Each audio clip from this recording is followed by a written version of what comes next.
Hey guys, it wouldn't be the holidays without a fantastic potato side dish. And this week, I'm going to show you how to make a classic twice-baked potato. They're rich and creamy and topped with cheddar cheese and chives, and they look so pretty too. Now, if you're not already a subscriber, be sure to subscribe, hit that notification bell, and that way you won't miss any of my upcoming holiday recipes. Okay, let me show you how to make a fantastic twice-baked potato. So the first thing we're going to do is rub our potatoes with some olive oil. This will keep their skins nice and supple, which will help when we go to cut them and fill them. If you don't rub it with the olive oil, they tend to get a little bit wrinkly and look like elephant skin, if you ask me. So I think that this just ends up making them a prettier presentation. Then you're going to place them on a baking sheet, and you're going to go at 400 degrees Fahrenheit for about an hour, 20 minutes, and then flip them halfway through. That way they'll bake evenly and not one side will get too hard. Then once your potatoes are tender, you can take them out of the oven and allow them to cool. And once they're cool enough to handle, you can slice them in half.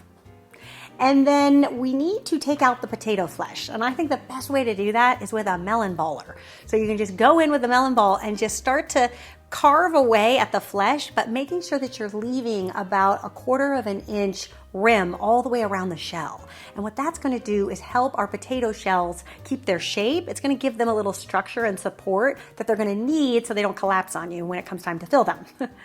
And then you're going to transfer all this potato flesh into the bowl of an electric mixer. And I also like to add in 8 tablespoons of butter while I'm removing the flesh, because the flesh is still hot. That'll help melt the butter. And then you want to whip out the potato with the butter. And then once the butter is all melted, then you can add in the sour cream. And I like to do 3/4 of a cup. So the sour cream is going to give it a really nice tang to the potatoes. If you can't find the sour cream, I know sometimes that's hard to get outside of the States, you can use a cup of plain Greek yogurt. That will also give it a little bit of a tang, or you could also use creme fraiche. And then we're also going to add 1/4 cup of freshly minced chives.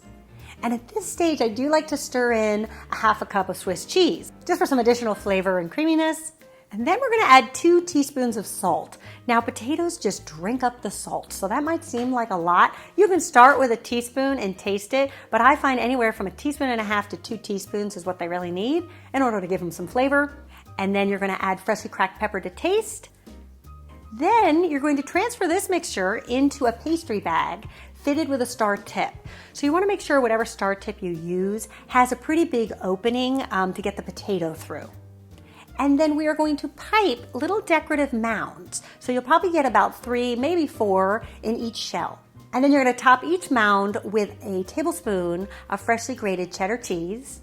Then you can take this whole tray and place it in your fridge uncovered. And all of the work is now done. All you're going to have to do is reheat them when it comes time to serve. So you're going to place them in a 350 degree Fahrenheit oven, and you're going to bake for 20 minutes. And at that point, the potatoes should be warmed through and the cheese should start to melt. But I also like to take them and put them under the broiler for about a minute or so, just so that that cheese gets nice and bubbly and the potatoes start to brown a bit. Then you can transfer them to a serving platter and garnish with a little bit more of the chives. And you will see, you will have one fabulous looking holiday side dish. And as always, you can find the printable version to this recipe at entertainingwithbeth.com. And for 2 more potato side dishes, you can click this annotation here, and I'll show you how to make my delicious smashed potatoes and mashed potatoes. 2 other side dishes that will be fabulous for your holiday table. I'll see you over there.